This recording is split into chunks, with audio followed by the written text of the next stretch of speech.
লাগামহীন হামলায় প্রশ্ন উঠেছে সিরিয়া দখল করতে গিয়ে জেরুজালেম হারাচ্ছে ইসরায়েল। তবে কি অতিলোভে সর্বহারা হবেন নেতানিয়াহু?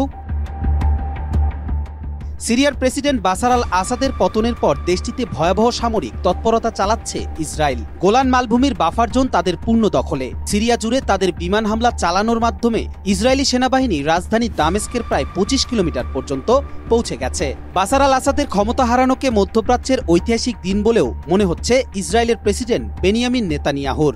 ইসরায়েল নিজেকে রক্ষার স্বার্থে যা করার তাই করবে বলে হুমকিও দিয়ে রেখেছেন ইসরায়েলি প্রধানমন্ত্রী। ইরান আর লেবানিস প্রতিরোধকে বাশার আল আসাদ সরকারের অন্যতম গুরুত্বপূর্ণ শক্তি বলে ভেবে এসেছে পশ্চিমারা। গত ২৭শে নভেম্বর অতর্কিত হামলা করে আলেপ্পো দখল করে হায়াত তাহরির আল শাম। এই সশস্ত্র বিদ্রোহীরাই আসাদকে হটানোর নেতৃত্বে আছে। যুক্তরাষ্ট্র দিয়ে লেবানিস প্রতিরোধ আর ইরান বিরোধ ইসরায়েলকে চাঙ্গা রেখেছে। আর রাশিয়ার বিরুদ্ধে যুদ্ধে ইউক্রেনকেও অস্ত্র দিয়েছে যুক্তরাষ্ট্র। তাই বাশার আল আসাদকে রক্ষা করার সুযোগ পায়নি নিজ যুদ্ধে ক্লান্ত ইরান আর রাশিয়া। আর এখানেই নিজেদের আঞ্চলিক আতঙ্ক ইরানের বন্ধুবিয়োগ ঘটিয়ে খুশিতে আছে ইসরায়েল। দামেস্কের গোলান মালভূমির কৌশলের গুরুত্ব অনেক।